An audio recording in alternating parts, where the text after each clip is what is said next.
Welcome to Talir. This is a place called Bud. This is budding forth for a new life, and we are Capuchins working for the renewal of the society and the church. प्रभु यीशु ख्रिस्त में मेरे प्रिय भाइयों और बहनों, एक दिन समुद्र तट पर आराम करते हुए एक छोटे लड़के ने अपने पिता से पूछा, पिताजी, ईश्वर कितना बड़ा है? आकाश की ओर देखते हुए उसके पिता ने एक हवाई जहाज को देखा और अपने पुत्र से पूछा, वह हवाई जहाज कितना बड़ा है? लड़के ने जवाब दिया, यह छोटा है पिताजी, आप शायद ही इसे देख सकते हो। फिर पिता ने अपने बेटे को पास के हवाई अड्डा हैंगरी में ले गए। फिर वहाँ एक हवाई जहाज के सामने खड़े होकर पिता ने उनसे पूछा, अब यह विमान कितना बड़ा है? लड़के ने जवाब दिया, ओह डैडी, यह विमान बहुत बड़ा है। पिता ने उससे कहा, परमेश्वर के साथ ऐसा ही है। वह आपके लिए कितना बड़ा है, यह आपके और उसके बीच की दूरी और उस पर आपके अपने विश्वास पर निर्भर करता है। हाँ प्रिय भाइयों और बहनों, हम ईश्वर के जितने करीब हैं वह हमारे जीवन में उतने ही बड़े हैं और हमारी समस्याएं उतने ही कम और छोटे होते हैं। प्रिय मित्रों, इस रविवार के पूजा के मुख्य विषय को संक्षिप्त रूप में हम एक ही वाक्य में प्रस्तुत कर सकते हैं। वह इस प्रकार है, अपने विश्वास को अपने भय से बड़ा होने दो। हिप्पो के संत अगस्टिन विश्वास के लिए एक विचारोत्तेजक परिभाषा देते हैं। वह इस प्रकार है, विश्वास वह है जिसे आप बिना देखे भरोसा कर सकते हो।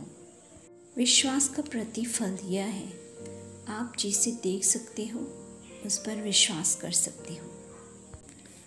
बहुत से लोग कहते हैं, जब मैं इसे देखूंगा तो मुझे विश्वास होगा।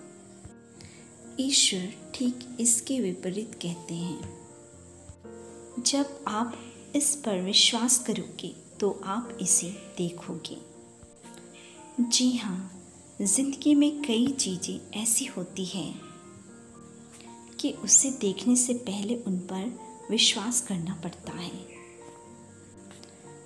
उदाहरण के लिए, यह विश्वास ही है जो वैज्ञानिकों को आत्मविश्वास दिलाया कि हम एक आदमी को चांद में रख सकते हैं।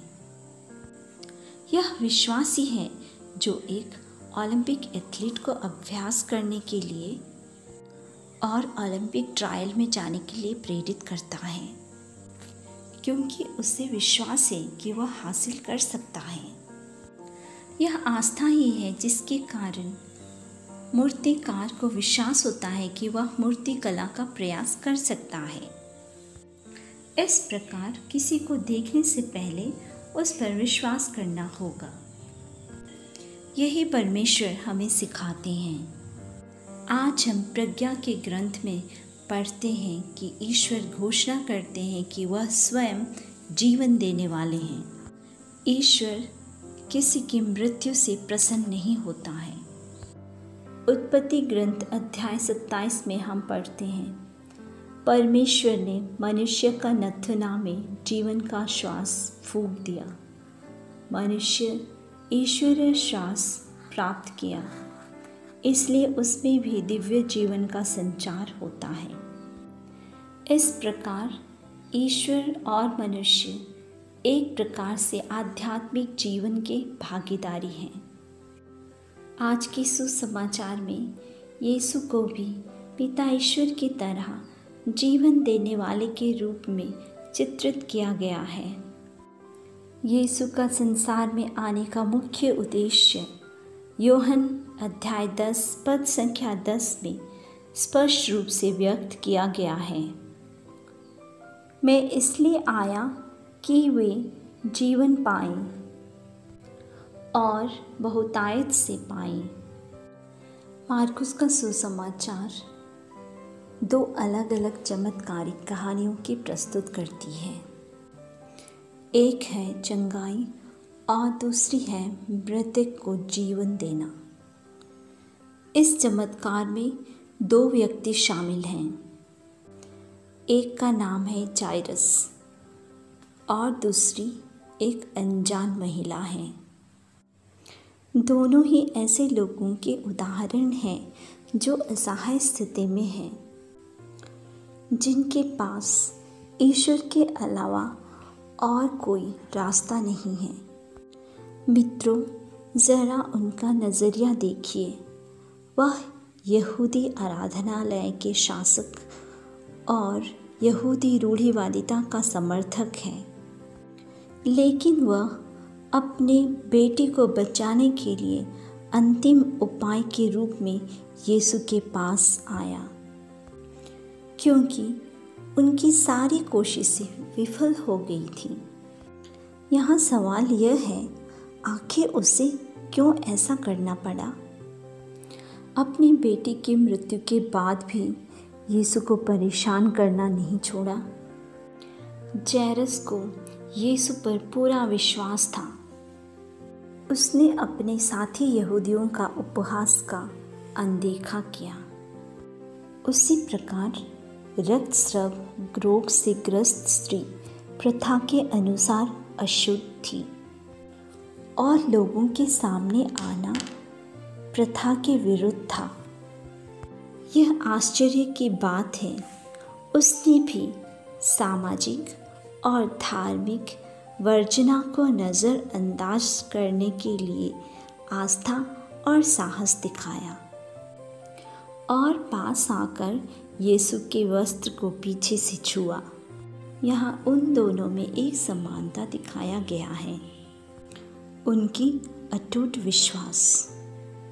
यह सत्य है, वो विश्वास ही है जो हमारे सबसे बुरे समय में बेहतरीन क्षण लाता है। अल्बर्ट आइंस्टीन ने एक बार कहा था, अपने जीवन को जीने के लिए दो तरीके हैं।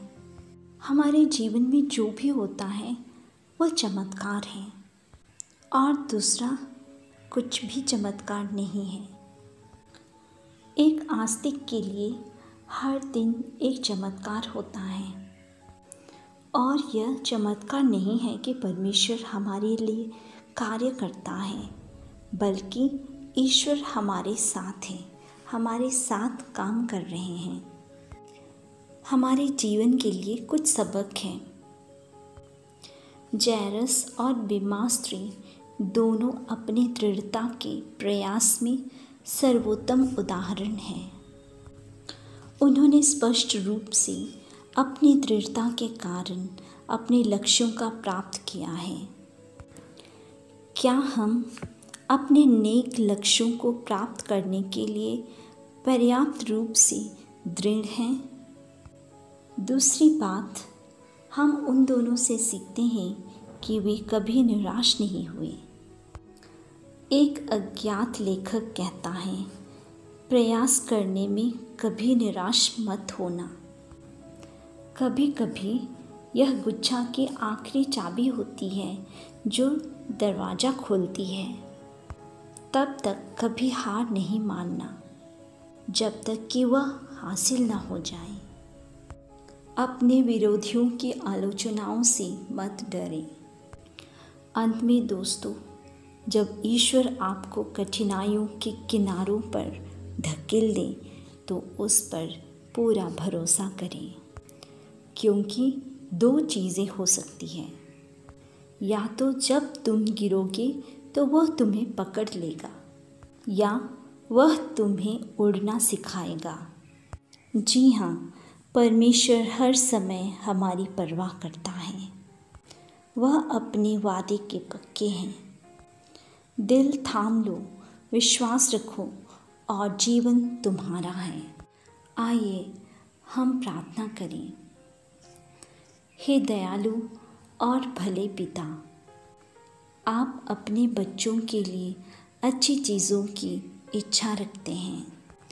ईश्वर, हमें यह याद रखने के लिए मदद करें कि आप हमारे रक्षक हैं और इससे हमें कोई फ़र्क नहीं पड़ता कि हमें किन कठिनाइयों का सामना करना है। हम जानते हैं कि सभी चीज़ें हमारे अच्छे के लिए हैं। आमीन।